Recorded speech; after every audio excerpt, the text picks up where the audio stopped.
Warning: the conversation in this podcast are the thoughts of my own and the thoughts of my guest speakers. Tonight we have Mr. J and another guest speaker, Raj. All of these thoughts are a combination of our own, so please take them with a huge grain of salt. Back to the show.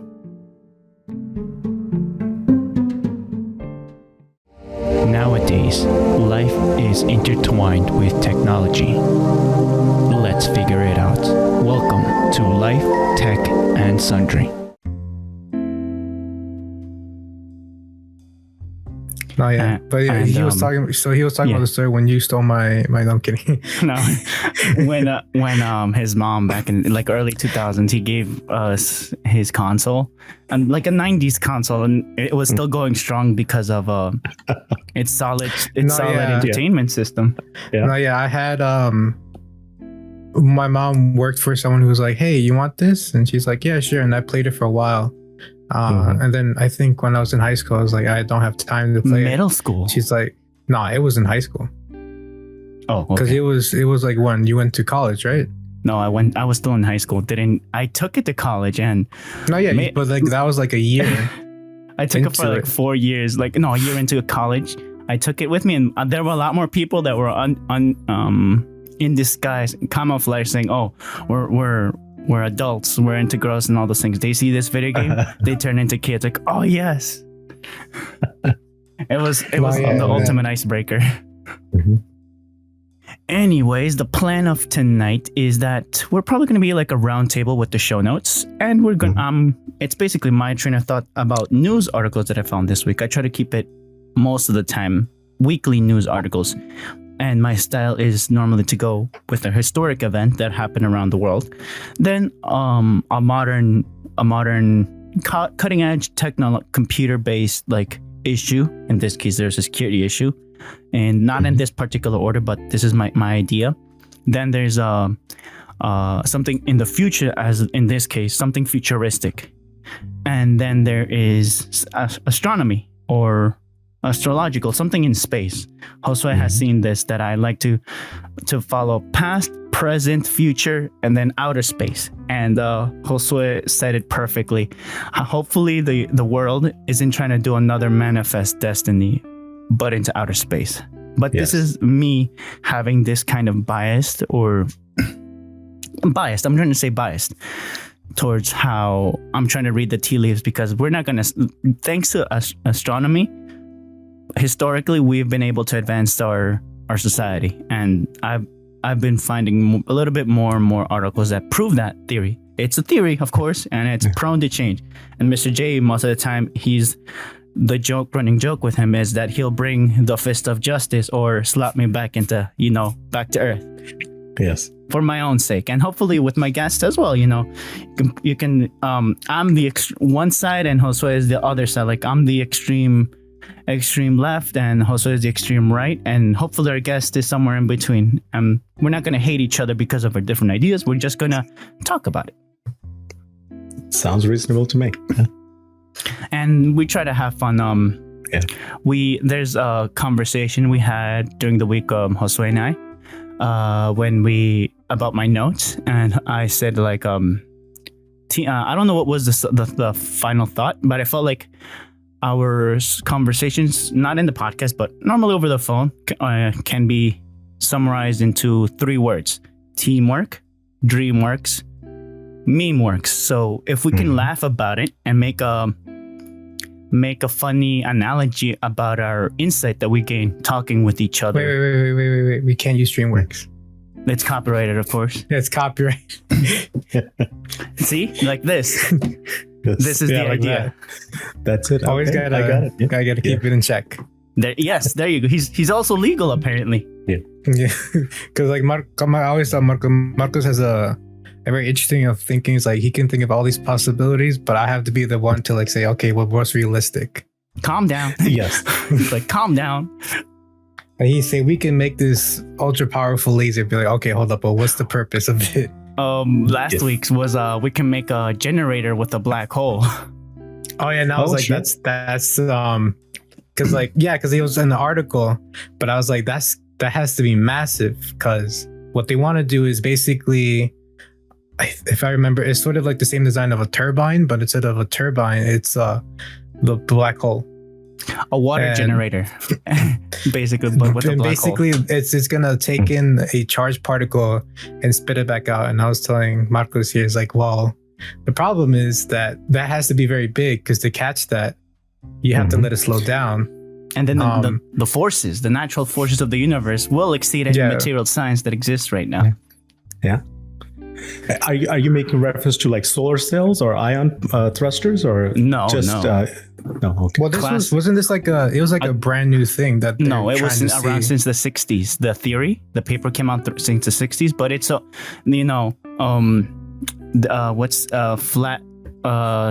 flattery. Imitation is the closest thing. The closest form of flattery. Yeah. Yep. Yeah. And then the other one, right?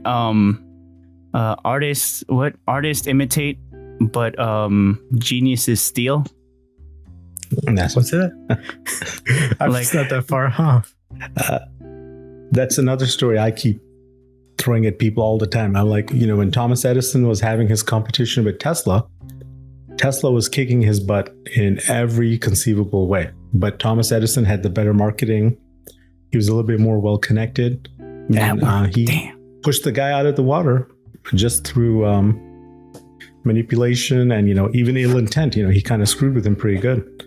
So innovation can get stifled from this when the other guy tends to have a little bit more power over this.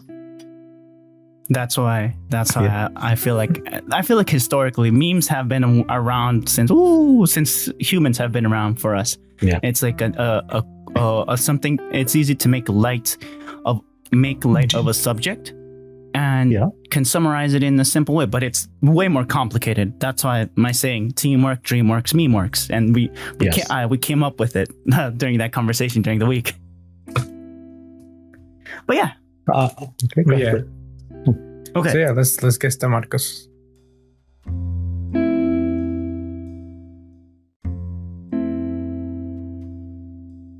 Greetings. My name is Marcos Lopez, and tonight we have a special guest, Mr. J. No. We have. Oh, what? Hey. No. We have. He's a host member, so I'm just awkward. Anyways, we also have a special guest, Raj. How would you like us to introduce you, Raj? Is Raj okay, or any special name that you'd like to be? Raj is perfectly fine. Yes. Okay. So, we use the power of the internet. So, networking works. Okay. Anyways, so tonight we will have a roundtable of 3, the Triforce, if you will. We have a set of notes, and from there, each one of us have our thoughts and opinions of what I found eye-catching in the past week. And of course, at the end of the notes, we have shower thoughts, where it summarizes a lot of my opinions that I read of all these news articles. Now, gentlemen, would you like to each one of us just give a summary, or should I read each one of them? I'll read them. How about that? I'll read the points, and that way you, Raj and Mr. J, give your opinions about it, because I feel like they're good, good points of conversations. What do you guys think? Sounds good to me. Yeah, sounds good. Okay, so let's begin. Number 1, archaeologists unearth 600-year-old golden eagle sculpture at Aztec temple. I don't know why I keep finding Aztec news articles. I feel like I'm being too biased. So I feel like I should expand my historical news article searching on the weekly. Anyways, take it down to the Olmecs. Yeah. Yes, there we go. Yes. Okay. Open quotes. Archaeologists conduct excavations at the Templo Mayor, or Great Temple, in Mexico City, once home to the Aztec capital of Tenochtitlan. have discovered a That's 600 also a tongue twister. yeah, I guess, yeah, have discovered a 600-year-old sculpture of a golden eagle, reports Ángela Reyes for CNN in Español. Led by Rodolfo Aguilar Tapia of Mexico's National Institute of Anthropology and History, INAH. Researchers from the Templo Mayor project unearthed the sculpture last February. The eagle carved out of Tezontle. Oh, what is this? A reddish volcanic rock commonly used on both pre-Hispanic and modern Mexico. Measures from 47.7 by 27.6 inches, making it the largest bas relief or low relief work found at the pyramid-shaped temple to date. And if you want to, you can read more at the link provided below. So, What's the website? Yeah. Smithy, it's Smithy. Brought to you by the Smithsonian. Magazine. Yeah, Smithsonian Magazine. So, what are your thoughts? Let's go from top to bottom over here. Raj, what do you think about it, Raj? Well, I like reading articles like this. I like to see that we are connected. There is a past, no matter where we came from. And what I find interesting is that we're doing the same things in the past that we do here in the present. And probably, when the future eventually comes and we're in space, we're going to do the same things, build things, try to leave a legacy behind. And then someone else is going to find it and they're going to try to guess what is it that we were actually thinking. So I find archaeology and anthropology very interesting. Yay. What about you, Mr. J? I like big rocks. No, I'm kidding. I mean, it's cool because I don't know, Raj, if you know about the legend of the eagle in the Mexican flag. I read through this. Yes, tell me more. Yeah. And Marcos, of course, let me know if I'm messing up here. Yeah, but the legend goes is that when I believe either the Aztecs, I think it's the Aztecs, were finding their next city because the one they were in, the gods told them that they had to leave. What they told them was that in the city they were going to stay in will be where an eagle lands on a cactus while eating a snake. Was it that specific? Yeah. It was that specific. And then they've been searching for days, months, I think. And then finally they found it and they're like, right here is where we're going to go. And that is what became Tenochtitlan and then Mexico City.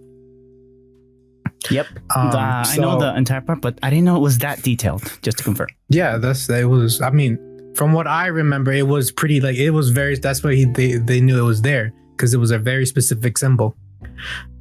So this might be just the eagle that they were supposed to find, because, yeah, that's what I think at least. And what did you think of the idea that it was hidden because they built a layer on top of it? So essentially the Spanish, when they came, they missed it because it was entirely hiding beneath it. They thought they tried to make their history survive one way or another. So yeah, because there's a lot of legends revolving around the ancient Mexican culture. Like, for example, how I think it was the Mayan. How when the Aztecs, the Spanish came in, there was nobody there. And many believe to say that the Mayans knew that the Spanish were coming and they were warned and they fled. There's some goes that they were taken with by alien race, and now they're somewhere in another planet. There's a lot of legends out there based around that. Some, like, for example, my dad has always told me that the Mayans, or at least the ancient Mayans, were extremely advanced with the technology. Yes, as we see with the calendar that everyone freaked out in 2012. They said that they were able to predict the weather almost as even more accurately than today. That when they said it would rain, it would rain. When they said it would be dry, it would be dry. And just to elaborate, was this the Mayan culture down by Chiapas or the one? Yeah, Okay. or at least that area. It's borders the southern part of Mexico with parts of Guatemala, and I forgot the rest of the countries down there. Yeah, I really like, again, my dad is brother from your dad, and I know those stories as well. But recently, in I don't know, I think Discovery or National Geographic, there was a lot of stories that when they found different a lot of archaeological digs were done specifically for the Mayan area, the southern part of Mexico, they found that there were huge amounts of grave sites.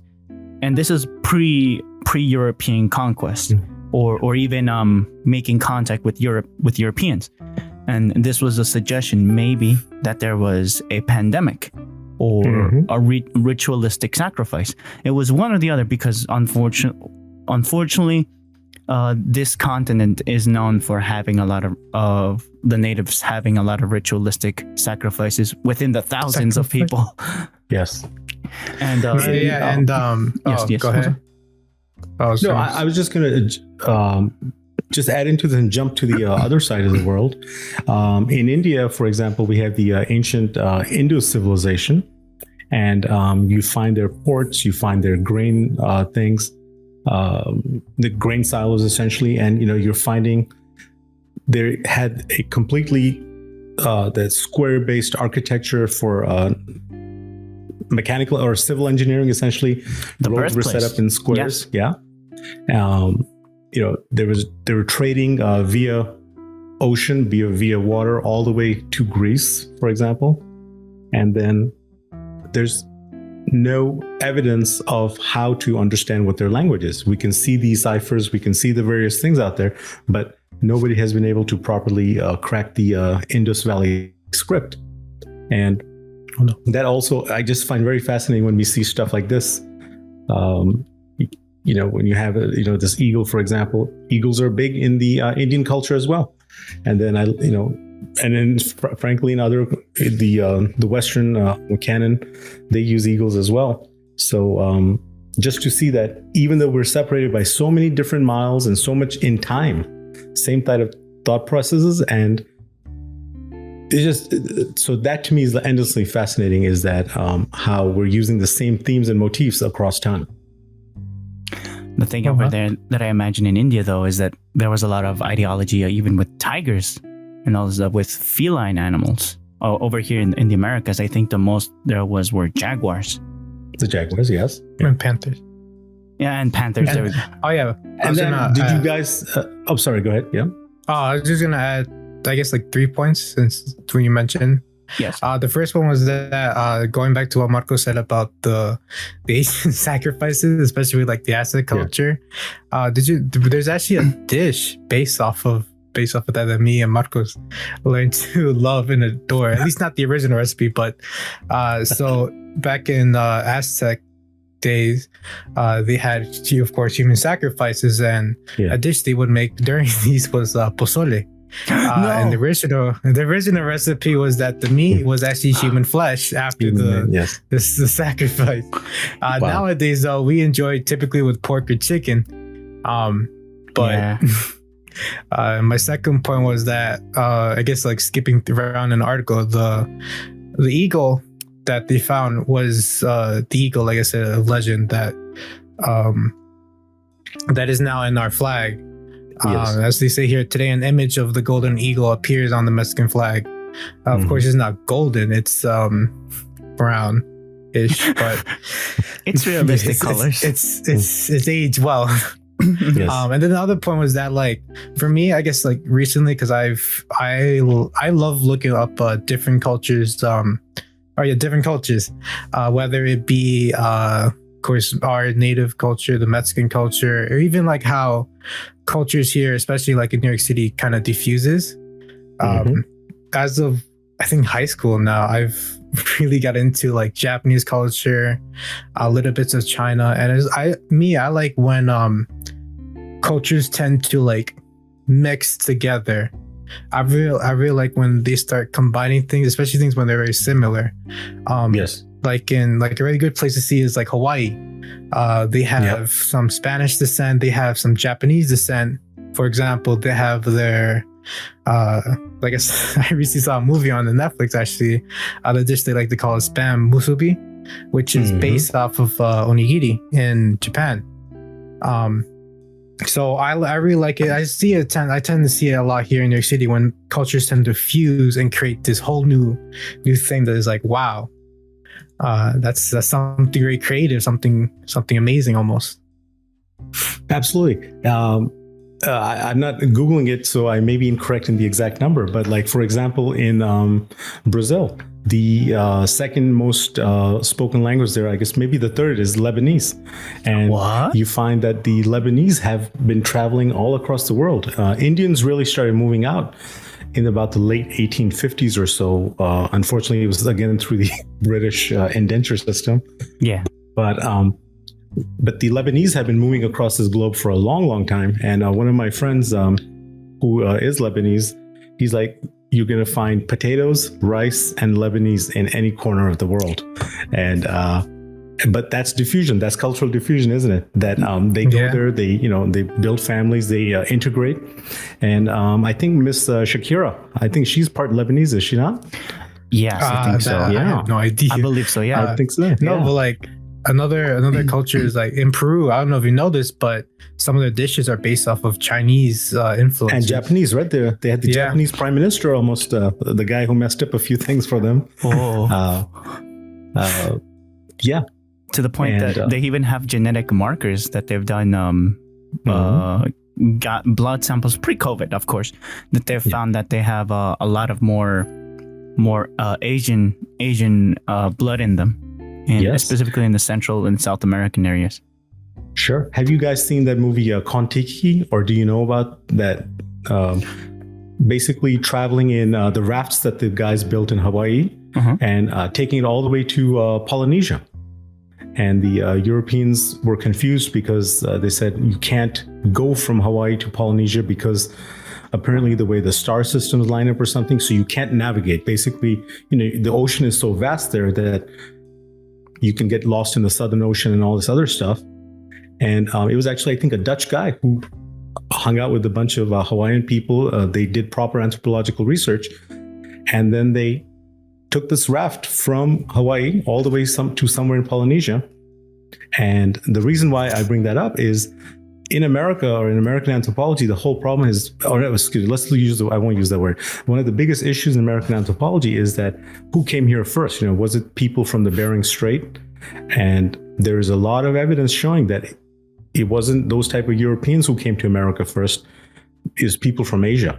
And then the Marcus's comment about genetic markers, they are finding those. They're finding that people were coming to this quote unquote new world a lot more, or in a lot earlier than what is actually even now accepted. Like back, I think this would be back during Ice Age times, right? Like during those times. Ooh. Oh yeah, with the land bridge.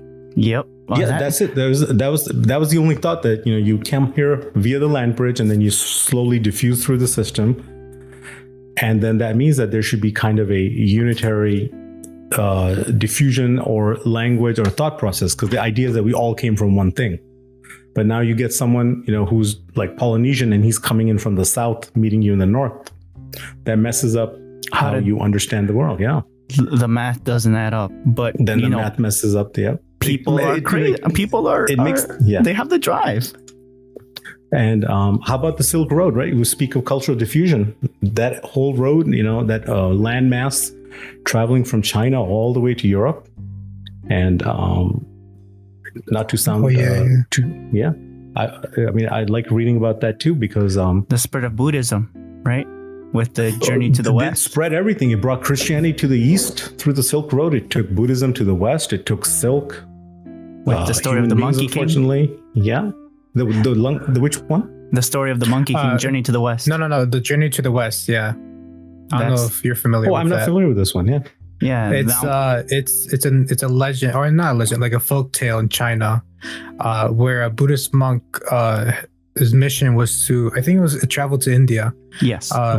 You know, spreading their religion, and the Buddhist monk was actually targeted by a lot of people. So Buddha sent his guardians, and a very famous guardian from the tale is the Monkey King, which is what became the inspiration for, I don't know, because we also indulge in anime, but anime tends to love that character. I don't know if you heard of Dragon Ball Z. Or Dragon Ball. Yeah. Goku is based off of the Monkey King. I see. To brief is like what he is this all powerful and handsome king. He has many abilities, which is shape-shifting, creating things, having but eventually a compliant staff, and being immortal. And then eventually Buddha basically put him to rest for 500 years for then coming journey to the West purposes. I see. And then the original, sorry, I'm gonna nerd out about the journey to the West, because there's a lot of there's a lot of versions, may that be Japanese, Chinese, and I think I only know about those two, but I feel like I'd be disrespectful saying that there's also a Korean version, but there's the in one of the languages, his name is Sun Wukong. I think it's the Chinese one.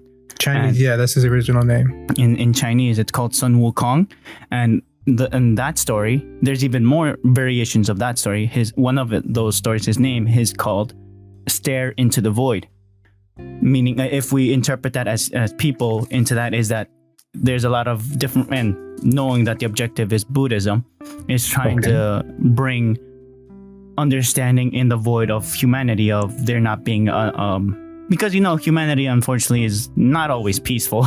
So imagine during that time frame.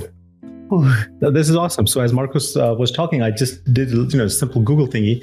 So when you guys were telling me about the Monkey King, in Hinduism there is a deity who is essentially a human monkey type king. But for Buddhism, if I'm not right, No, in Hinduism. Well, so Hinduism was there, I guess, before Buddhism. So Buddhism became an offshoot of Hinduism. Okay. So it carried a lot of Hindu, imagery and themes with it. Yes. So this king here, the Monkey King, his name is Hanuman. Okay. And the first entry there on Wikipedia. It's okay. No problem. Go for it. We use Wikipedia over here. No, there's no shame. So absolutely. So it's pointing that out in there as well, is that it's somewhat based off that Indian deity. And the Monkey King there, the story is as to one of our gods, his wife was kidnapped, kidnapped to an island, which is in modern day Sri Lanka. And it was the Monkey King who was able to find where the queen was. And then they built a land bridge to get there and defeat that person eventually. His name is Ravan. And so there is a lot of veneration in that. And if I remember my Hinduism things properly, I think the day of Tuesday is devoted to the Monkey King. Oh, nice. Yeah. I like it. Yeah, because me personally, I really do like the story, because the Monkey King is inspired by my favorite character, which is Goku. I've learned that does it inspire you though to eat vegetables? Of course not. Oh, bananas? No, but because he has in the story, he has many different names. One of his favorite names is the handsome Monkey King. He's known to be a very mischievous person. He was born of a stone rock that was just suddenly placed there, and then all of a sudden became this all-powerful deity just through being a monkey, monkeying around. One of his great tales is that he went up to, I guess, basically what they had as their heaven, and messing around, going around, and ate one of their sacred peaches and drank their holy elixir that basically makes them immortal. And this was actually even a movie where they're like, what is this monkey doing? He's going crazy. And the emperor at the time was like, don't worry, it's funny. He's funny. He's a funny guy. What else? And also the legend per se is where he was taught I guess behavior through one of the greatest masters of I think back then, where he was taught how to transform and basically become one of the gods and even fly. And fly as well. Yeah. And actually, a podcast that Marcos listened to, they explained that like when they finally made him a god, they basically made him like a horse servant. And he was very mad at that. He was like, "How dare they? I am the Monkey King." And he basically revolted against heaven themselves. Yes. And he was actually powerful enough to take down even the strongest of people. It wasn't until the emperor was like, all right, we're gonna have to call the big guns, and called Buddha himself to steal him in a mountain, a whole mountain. No, this is fascinating to me. I have heard of Goku before, but I was not familiar with this Monkey King thing at all. I'm actually learning something. Actually, in Japan, when they translated, his name is Son Goku. So his actual name in English is Monkey King. Monkey King, yeah. I mean, if we ever do this again, we can talk about the Hinduism per se. I mean, they're almost all being taken from there. And I like that, because that's how, again, when we are living around the same area, we are kind of, we start eating the same food, we thinking the same way. And so this diffusion is pretty awesome. Yeah. I feel like we spoke enough for part one. We have monkeyed out. Yeah. Yes. Yeah. Now, part two. Okay. Get excited. High performance computers are under siege by a newly discovered backdoor. Open quote. High performance computer networks, some belonging to the world's most prominent organizations, are under attack by a newly discovered backdoor that gives hackers the ability to remotely execute commands to their of their choice. Researchers said on Tuesday.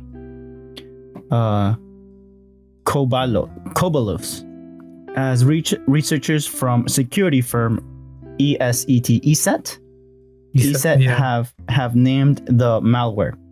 It is a backdoor that runs on Linux, FreeBSD, and Solaris, and code artifacts suggest it may have once run on AIX and the ancient but respectful Windows 3.1 and Windows 95 platforms.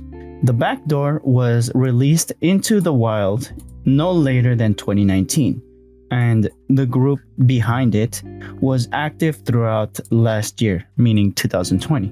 Yeah. So far, it's not clear how Kobalos is getting installed. A component that steals credentials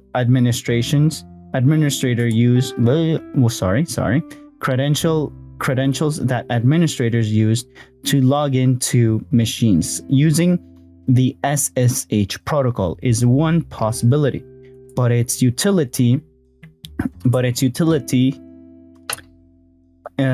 it's the sole means of infection.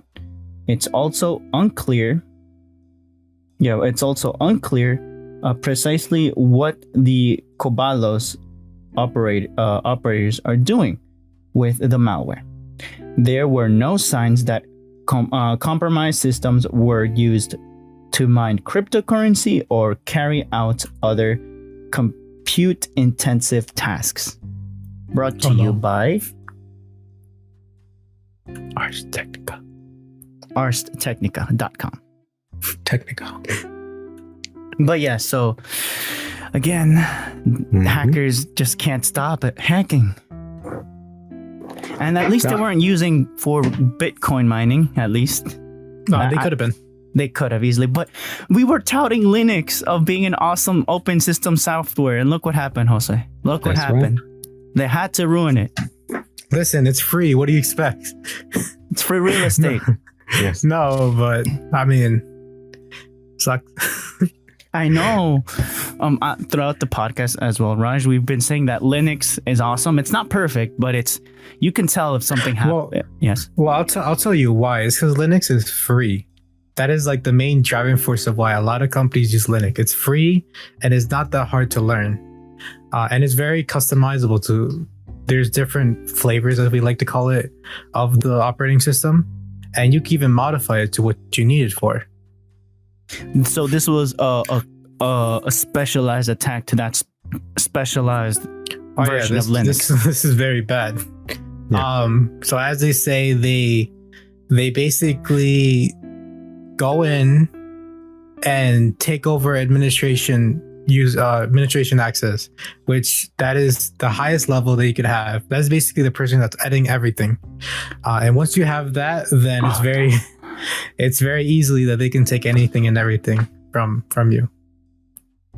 Absolutely. And then what do you guys think about this Solaris name showing up in there? And I wonder if this is actually like a national actor, like someone, maybe a foreign government testing things out right now. Unfortunately, yeah. Reading the tea leaves, yes. Yes. And what do your leaves tell you? Who do you think it is? It could either be one that starts with an uppercase N, an uppercase K, or an uppercase C, or an uppercase R. How about uppercase I, maybe? Because they want to... That too? Yeah? But yeah, I mean... And these companies are international. They're not just based in one country. That's right. The intensive computer systems have to be at least government based, or a lot of money go into supercomputers. And for them to go into the supercomputers for at least for a year, for 2019. Yep. This at least had to be an inside job. Yeah. Unfortunately. So what's the name for hacking people, like a cult or something like that? What's the name for that compared to cult? Yeah, like making people do what you want versus doing running administrative commands on computers. This is a robbery.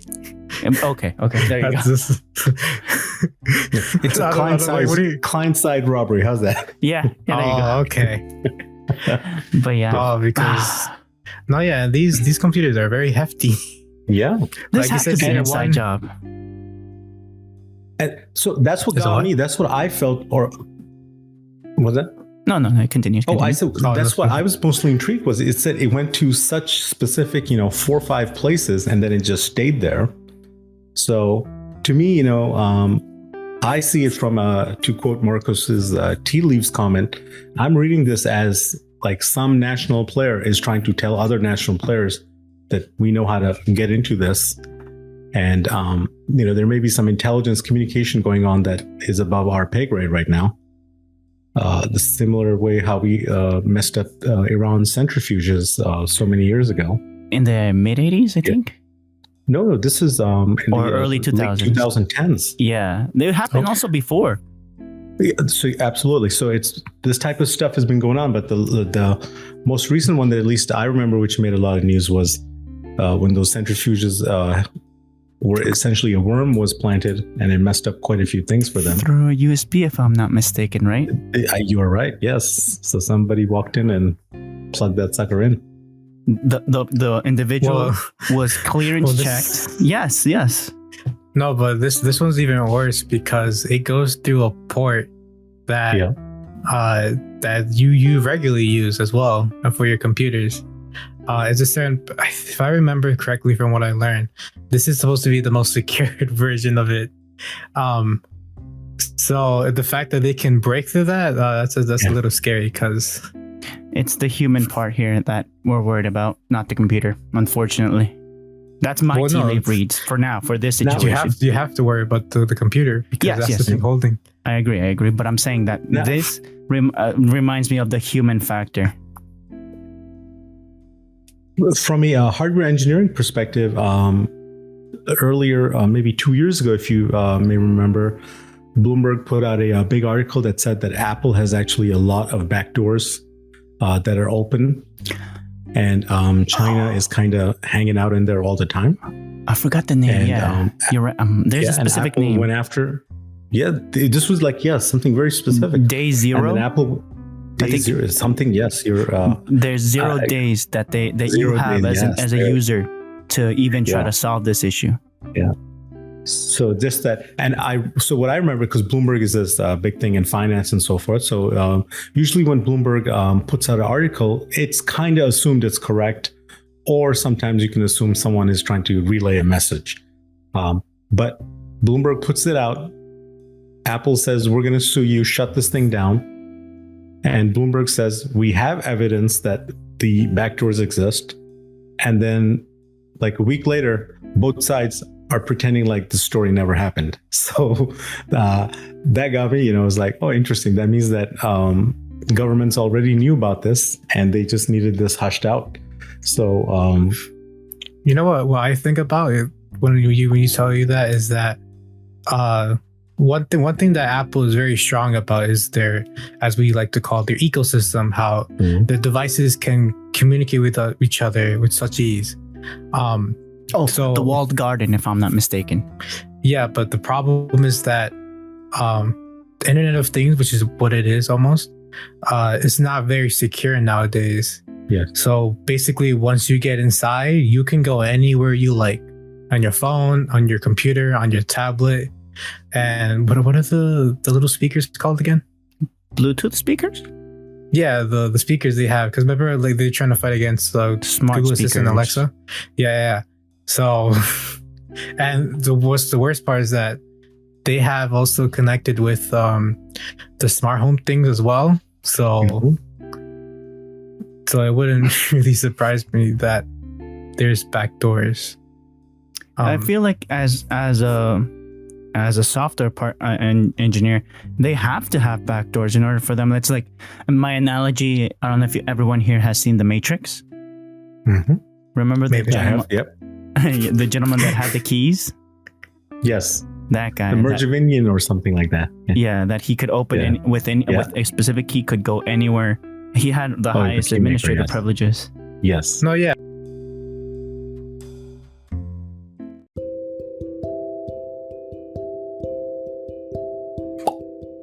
Salutations, Marcos here. This is a message to all the listeners out there. There are links in the show notes for our Twitter, email, and even show notes. Any questions or ideas for the podcast can be sent via these links. Now, back to our regularly scheduled podcast.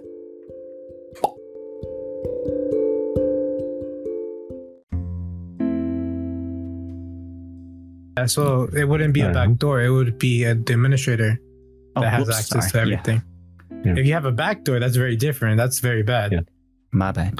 That's essentially be like, oh, go ahead. No, please continue. Yeah. I was just going to end up saying like, that's basically having like the door wide open, say, hey, come on in. Yeah, do your thing. So is this true that Microsoft and these American players like Google, Facebook, they kind of work with the government on the backdoor end, that there is like a open port that they can come in and do whatever they need to, being the governments? For Apple, yes, I've heard about that. I think it's legally they have to have they have to give government access whenever they need it. And then no, I'm not thinking of in terms of subpoenas and stuff. I'm thinking of like, how NSA does that whole bulk storage and stuff. That there are these itty bitty doors, for lack of a better term, which the government basically can come in and do whatever it needs to, and these software are designed to let them come in. But I have no opinion on that. Yeah, those doors got leaked. Mm-hmm. That access got leaked.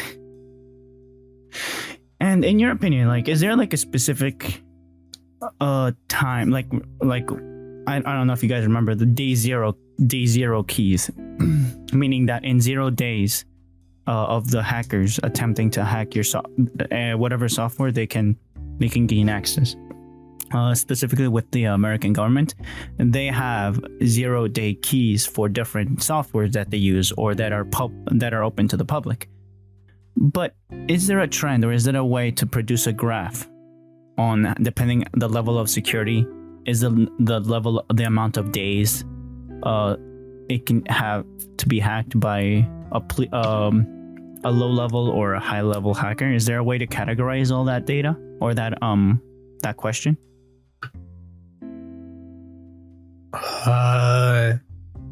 Say it one more time. Okay, and let's see. I got confused. Yeah, let's see if there's unfortunately a way to categorize hackers, even though just say hackers, yeah. And let's see there's level 1, 2, and 3, and there's also different levels of security system 1, 2, and 3 respectively. Is there a way to categorize or catalog that data depending on how high of a level you are as a hacker? It'll take you X amount of time to hack this software. Do you think that graph or that catalog data even exists? You mean like unidentified attacks or identified attacks? Because typically a hacker, a really good hacker will not leave a trace behind. Yeah. So there are hackers, of course, that are being paid by either a company or the government that are meant to show the company like, here are the vulnerabilities in your defenses. But as far as for an actual attack, typically unless the person in charge knows when something is off, then they can categorize it. But typically a hacker will try to be as undetectable as possible. So no, theoretically. Damn. Theoretically, okay. Because you know what this reminds me? It's like a hunter in the wild, understanding that he's hunting his prey, but he can also be hunted. So by another human, let's say, he has to clean his trail. Mm-hmm. Oh, yeah, but like I said, if you're really good at it, then your prey will not notice it at all.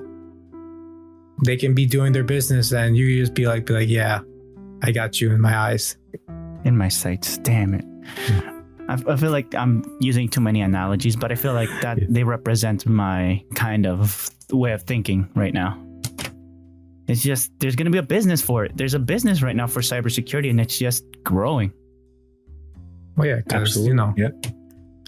Because a lot of people are putting their stuff online, and unfortunately, online can be taken down and be like, I see everything. Yeah. Look at Sony. Oh yeah. No, but that's why like certain things, like I don't know if you noticed, like for example, voting, they try not to put it online. Like a lot of people are asking like, why don't they have it online? And the problem is that they're afraid that someone could come in and change the results. So that's why they still do it by hand. It's tedious. So it's tedious, but at least you know that the person will have to physically come in and change the votes, other than them being in their room, just be like, oh, let me just change the results of the election. Yeah. What do you think, Raj? Is this? No. So I think I'm a fan of localized voting instead of being able to vote in the cloud. That's it. For sure. Not to just, I guess for clarity's sake, just this whole idea of finance, the big data and all this other stuff. I'll share another quick story from Bloomberg many 5-6 years ago, perhaps. When companies release their earnings, that it's released at a specific time. And up to that point, that data is quarantined. So Bloomberg, because of its access and how big it is, it actually was getting that data beforehand, and it was quarantining that data on its server.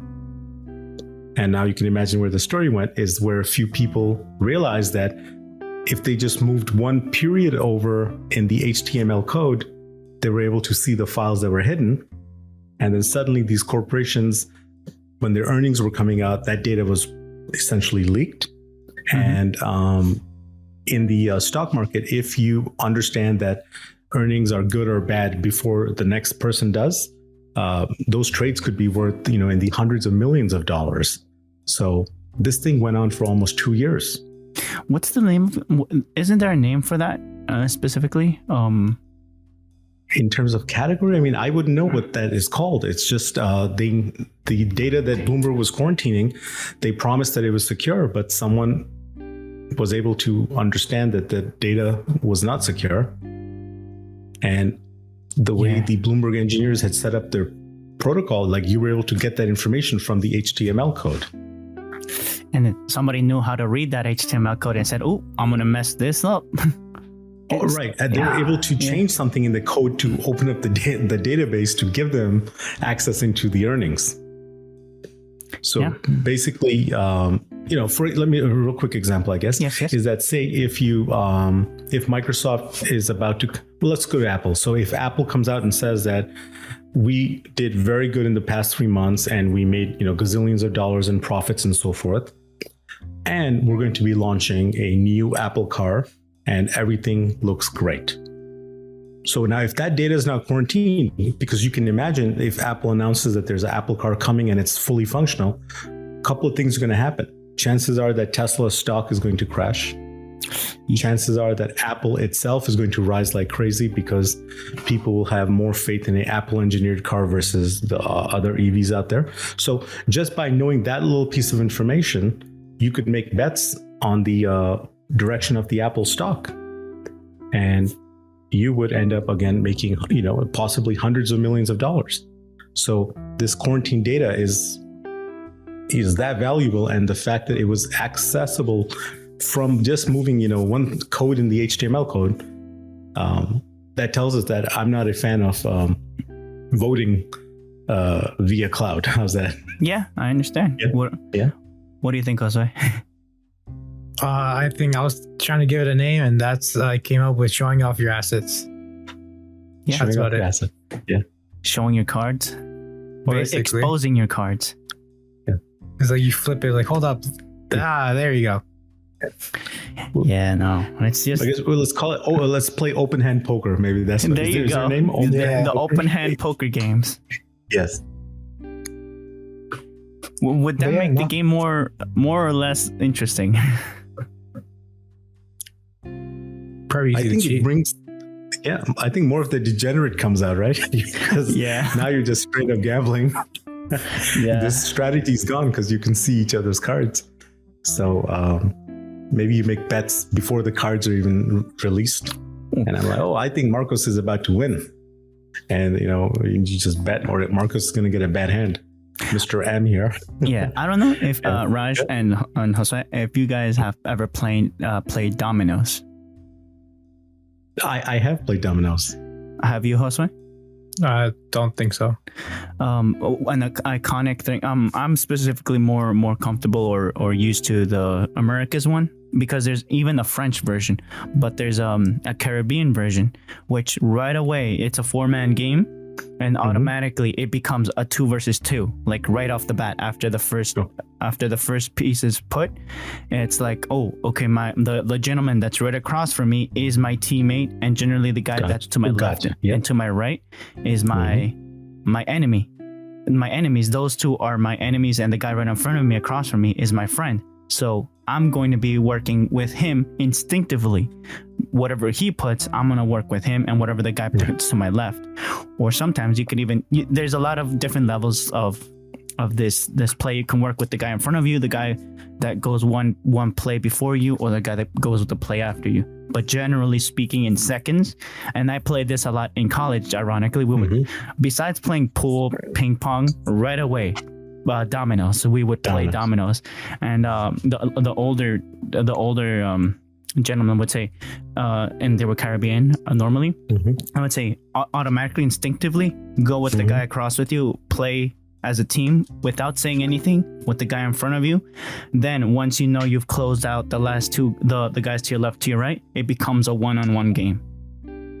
Awesome. Well, let me ask you a general question. Were you a slapper of the dominoes, or were you polite about putting them on the... Polite, because I don't know. And then there's wordplay. I don't know why they were like, and then wordplay of the dominoes. Because I played with a few guys actually from the Dominican Republic. Slappers. And oh my goodness. First time it happened, I said, is something about to go down? Yes. I'm like, I'm standing up slowly. So yes. So I think Jay doesn't, Mr. Jay there doesn't know what we're perhaps talking about. So when they play, when they take dominoes, I would watch this on YouTube. I'm sure there's a video. When you place your card or where you place your domino, you actually if you think that you've done something good, you slam it onto the table with vigor. So it just like you pop it to the table and it gets loud and loud, and it's like a form of intimidation and just fun play, I guess. But it's extra level mind games. Yeah, that should be an anime. Dominoes. It might be. There's already a chess anime. Oh yeah. really? Yeah. The Queen's Gambit, I think. No, that's a Netflix series, isn't it? That's Netflix, I think. Yes. Yeah. No. But there's a chess one. Oh, I was forgot what being it's ironic. called though. No. There is. Okay. Shall I look at I forgot what it's called though. Let's I call forgot Anime, what it's- chess anime? I forgot, but it's like it's I forgot. It's like somewhere in Crunchyroll. Let me see if I can find it. Of course, Crunchyroll. And then there's that Crunchyroll and Sony. Yeah.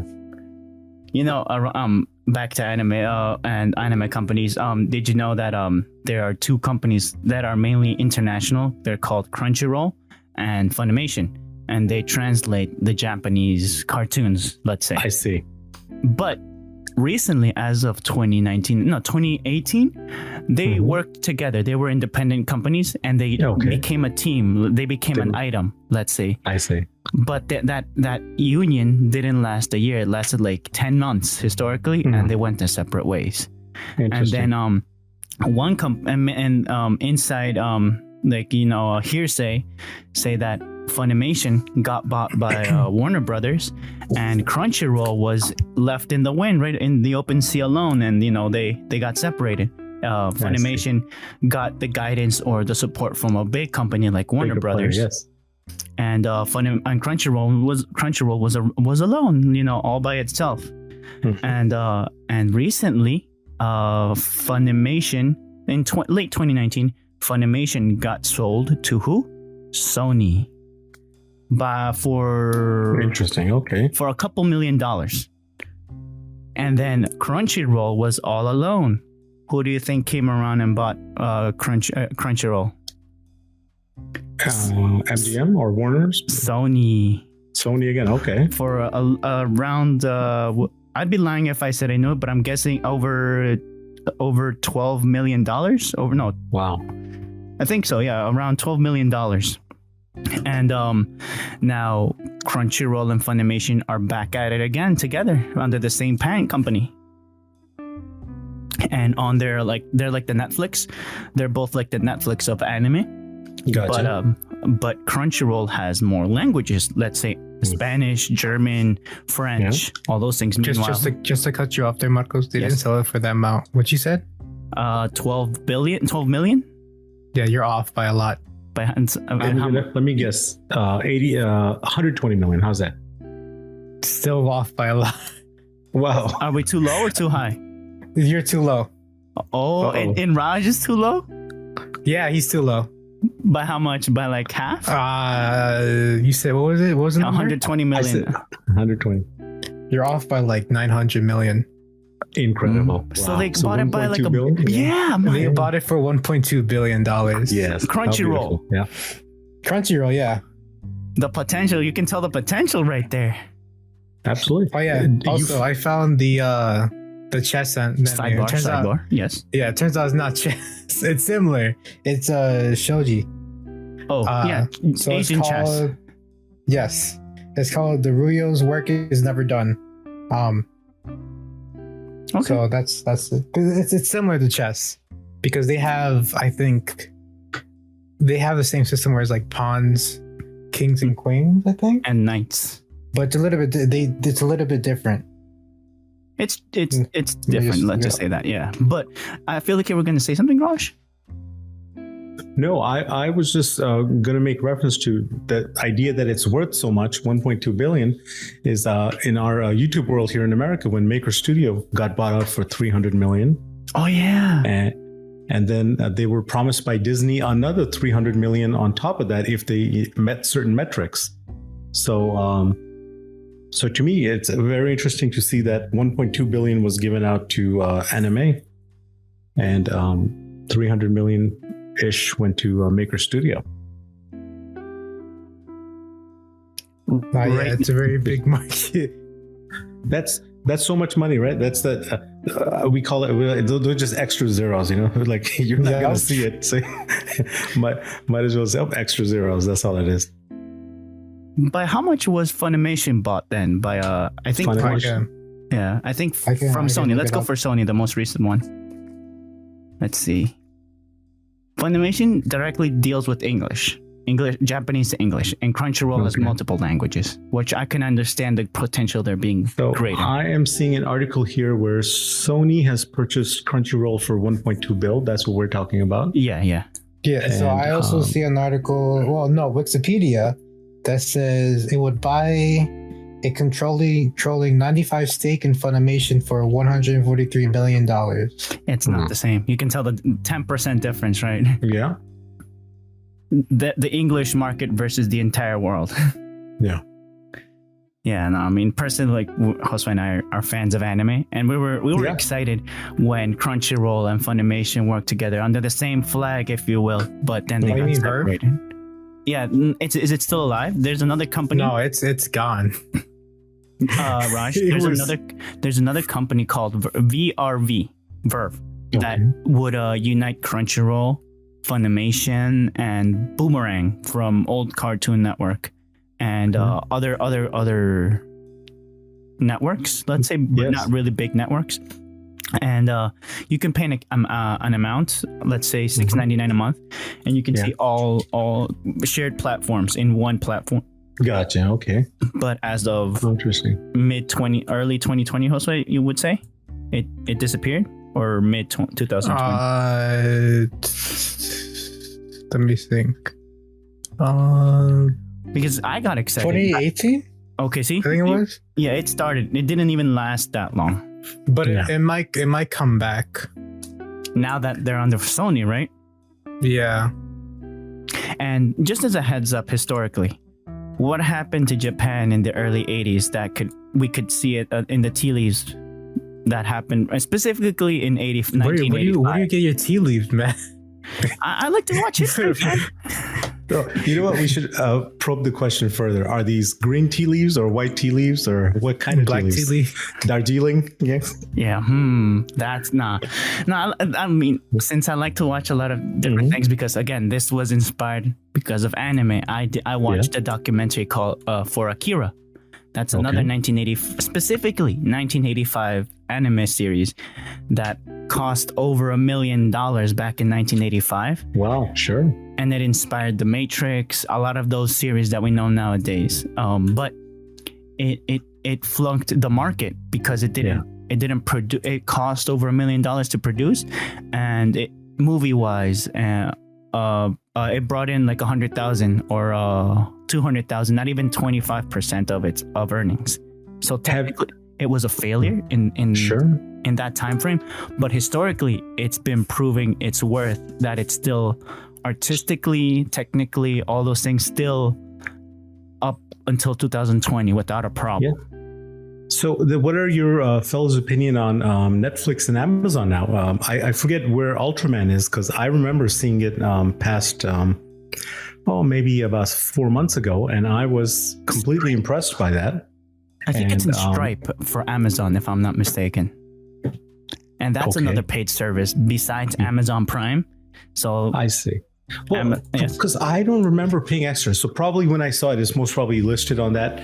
And it was like the newer Ultraman. It wasn't the older stuff. So it was like a reimagining, I guess, of Ultraman. Yes. And so what do you fellas, for people who do consume anime so much, is, Netflix and Amazon, are they making any gains? Are they making it more, not only competitive, but also more attractive as a means of entertainment? So, from what I learned, as far as, let me start with Amazon. From what I heard, they're trying to get a fan base for that. But since a lot of the licensings are owned by a lot of, like we told you, Funimation, another company is also Viz Media. So they're having a very hard time, right? Yeah, sort of, because they also connect with other people. But Amazon is having a hard time because a lot of the big ones are owned by these companies, and they can't. Aniplex. Yeah, Yeah, so they understood. can't really do anything. As far as Netflix, from what I've seen, there are adding. I think they have some kind of connection with like Funimation, because I've seen anime that are licensed by Funimation and are on Netflix. So maybe I haven't really read on it, but it looks like there might be some kind of partnership in there. Personally, I feel like, again, Funimation and Crunchyroll did their hard work back in the early 2000s, let's say 2002, 2003, and Netflix came in like around 2004, but it wasn't specifically towards anime, this market. Meanwhile, Funimation and Crunchyroll was a niche, and it had the same one more year than Netflix in specializing its niche market, versus Netflix that even had different styles, that you can get your favorite movies over the mail, then through a console, then through the computer, then on your phone nowadays. Yeah. It as a platform itself for general media consumption, it got better than Funimation. But getting specifically the niche licenses that are in Asia, Japan specifically, Funimation and Crunchyroll right now are a little bit ahead, just because of they had the same or a little bit more time in that niche market compared to Netflix, that diversified a lot more. Well, wait, a little bit ahead? You mean a lot ahead? A lot. I mean, in specifically in anime, yes, a lot ahead. But in platform satisfaction, personally, I like Netflix more. And if the anime that I like to watch is in Netflix and in Funimation / Crunchyroll, 9 times out of 10, I'd go to Netflix for one feature. Ironically, just if I had to divide it and put it into one thing, besides it being dubbed, Josue knows we disagree on it being translated versus just reading the subtitles. Yes. I'd say dub, because my personal situation. But yes, the one decisive thing for me is to skip intro. Once I watch it one time, I want to skip the intro. That's the skip intro button. The skip intro button. And then Netflix was first versus Hulu even to download the episodes, may that be for anime or anything else that I want to watch. Interesting. And that's my TED Talk for anime. Is it a standing ovation? No, it's okay. Don't you have clapping? Where is it? No, you don't have it. You don't have it. I don't have it. Damn. And do we need to inquire? Was this a TED Talk or a TEDx talk? TEDx. It's I don't have the full data. No, let's go TED. Let's make it big. Let's go big. Yes. Nice. Okay. So next subject. Next. Open it up. Number 3. New CRISPR technology could revolutionize gene therapy, offering new hope to people with genetic diseases. I open quote. The head of the U.S. National Institute of Health, Francis Collins. Oh, everything okay? Everyone just went mute. Is everything okay?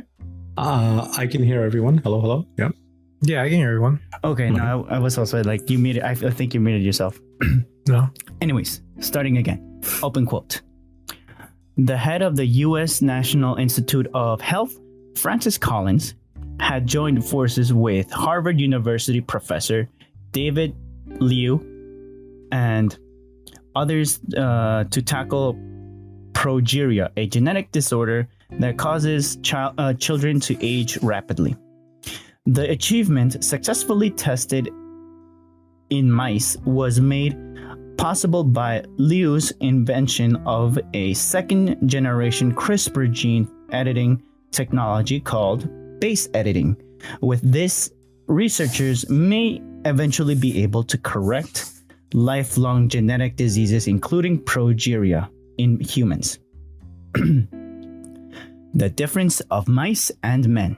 Collins, Liu, and their colleagues knew they would have to get base editors into all, or all at least most, of the cells of a mouse, with progeria to cure it.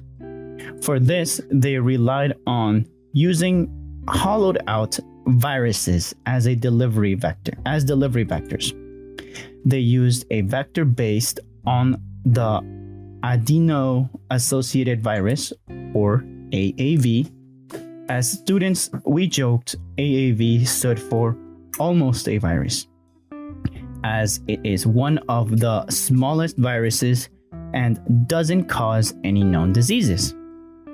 Collins and Liu packaged the AAV virus particles with gene encoding the relevant base editing enzymes and delivered them into the mice. The treated mice essentially avoided the disease and became indistinguishable from healthy mice. Read more at theconversation.com. Yeah. So version 2, right? Version 2 for CRISPR. Yes. I feel like there was an intro for this news article that I didn't want to incorporate because I feel like historically it's not so good. This paper was released ironically for CRISPR on January 6th of 2021, and you know what happened in this last month, right? So I feel like it got over. Nobody paid attention to this technological breakthrough, but people just had to go vent their feelings at the White House. Wait, you said this article came out in... No, the announcement, not the article itself. Oh, okay. The announcement of version 2 is live, let's say, and yes. January 6th happened, which ironically is also my middle brother's birthday, but that's a personal thing. And do you guys follow CRISPR that much? Are you? I did, to a point where China was a main proposer to trying to do some gene editing on their soldiers specifically. But version 2, right? Version 2 is live. Yay. Yes. No, yeah, and I have no. This is the first time hearing CRISPR. Oh, for real? So from a computer hardware engineering problem, this is going to be big in terms of coming up with ways of how to, because you're dealing with the genome here and trying to figure out, how to handle all that big data. So my cousin, he has a doctorate in I think, yes, the term is biostatistics. And so I haven't spoken to him about this, but nevertheless, this is huge because Marcus, are you able to understand? Not, maybe I shouldn't say that. Do you understand, or do you know why this is so huge? I feel like there's multiple fronts why it's huge. One, for the stock market of the company, and then the other one for human advancement to path our own way in life, in evolutionary life. Absolutely, no doubt about it. So when with the version 1.0, basically they're dealing with it on yeast and so forth. With this, basically the idea is that if it goes the way I guess it's going to continue improving, is that when you take cancer out of somebody, and if it has metastasized, the problem always remains is that one or two cells, broadly speaking, are left behind somewhere, and then those suckers can eventually become cancerous, and they start, replicating and getting bigger and bigger, and that's how cancer is spread through the body. So with this thing, you're literally putting out a fishing net, essentially, or a filtration net. Maybe that's a better word. I don't have the biology background, but you're basically setting up a system where when those negative cells are kind of going through these enzymes, it may just eat and dissolve or end up, changing the genome of those particular cells. And this, I think, may over time be one of our first serious attacks into ending cancer. Okay. Yeah. And I was very excited. I didn't when I got this. I didn't know about this. Like you said, January 6th, a lot of things happened, and I was not following CRISPR as much as I guess other people do. But I was very shocked to read this today when I read it. That this is remarkable. No, yeah, and even in the art, I mean, in the article it says that or even in a little intro, they're trying to, I guess, help with the genetic disorder of what they say it was called Progeria. Yeah. Progeria. Yeah. Where the child is aging very rapidly, and hopefully they can help, prevent it or like fix it. I guess in a sense, fix it almost. That's what I feel too. Yeah, I think it's no, yeah, that seems pretty amazing because I mean, I think I've seen these kids before, or like someone with these conditions, not personally, but like as a famous celebrity, and it's very hard to see them like that because even though they're showing like a front, I don't know how hard their lives may be, and this can help them. This is a great step forward. Yeah. Oh, and then like you say, even cancer is a very, very big deal. Even me, unfortunately, I've lost someone to cancer. So this might be a close family member. Yeah. This might be a very big step into it because, if what you explain is correct, then that can help a lot of people. Yeah. This is going to be fascinating. Yeah. And then just to add a stock market story to this, I guess I believe two companies went public around the same time with the CRISPR technology, and both of them still hadn't finalized who owns what patent. And over time now, I haven't followed the story through, but I think one company won the patent rights, and so that's going to become the champion of this industry. And then the other one kind of disappeared, or maybe they merged. I haven't followed this in a minute, but it was very interesting because there's so much money involved in this that they were able to get two companies to go public where the patent rights weren't even clarified at that moment. Oh, wow. So just like a little bit of an off-topic question, more closely to stocks, for an investor, like for example, when the Pfizer vaccine was announcing, it was I think it started off at 70%. As an investor, because I know that after they made that announcement, the stocks for Pfizer went up. As an investor, when should be like a good time to like say, okay, maybe I should start putting money into these companies' stocks? Into biotech, for example?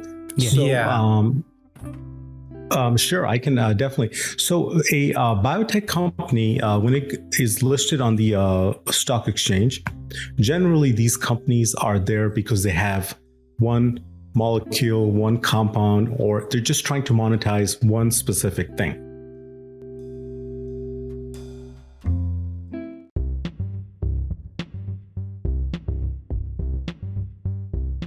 Hey there, this is Marcos. This is the end of part 1 of the LTS podcast. Come back on part 2 for later on the week. Right, Josue? Yes. So it will come back in. If it's Tuesday, I'll come back Thursday. If it's Thursday, I'll come back Tuesday. And if it's Tuesday, yes. And it keeps on going in a loop. And we are on East Coast time. So I think last time, the last intro, I said 4 hours or 3? I think 4 hours. Yeah, it's supposed to be 3. So don't listen to past me. It's 3 hours, not 4. Meaning if you're on the West Coast, you're, If you're on the West Coast, you're 3 hours, I think, ahead of us? Or behind? Behind. Yes, behind. But yeah, thank you for... It doesn't matter because it posts these early in the morning. So thank you for listening to us, to Left Tech and Sundry. Oh, and don't forget, there are show notes down below. Come back. Thoughts are too much. Please. But yeah, there are show notes. There's a link for the merch store. There all the other things, just read the show notes. And thank you once again for listening to Life Tech and Sundry. Talk to you later. Bye. Have a nice day.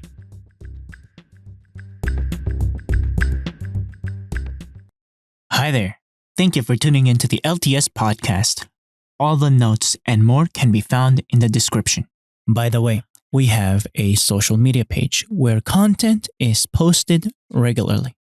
Feel free to reach out at us through there or via email. Both are found in the description. When you support the show, we have a merch store where you can buy an item that you like. If buying merch is not your thing and you just want to support the show directly, we also have links to those too, if you'd like. Thank you. Also, every comment is really appreciated. Credits in the description as well. Peace.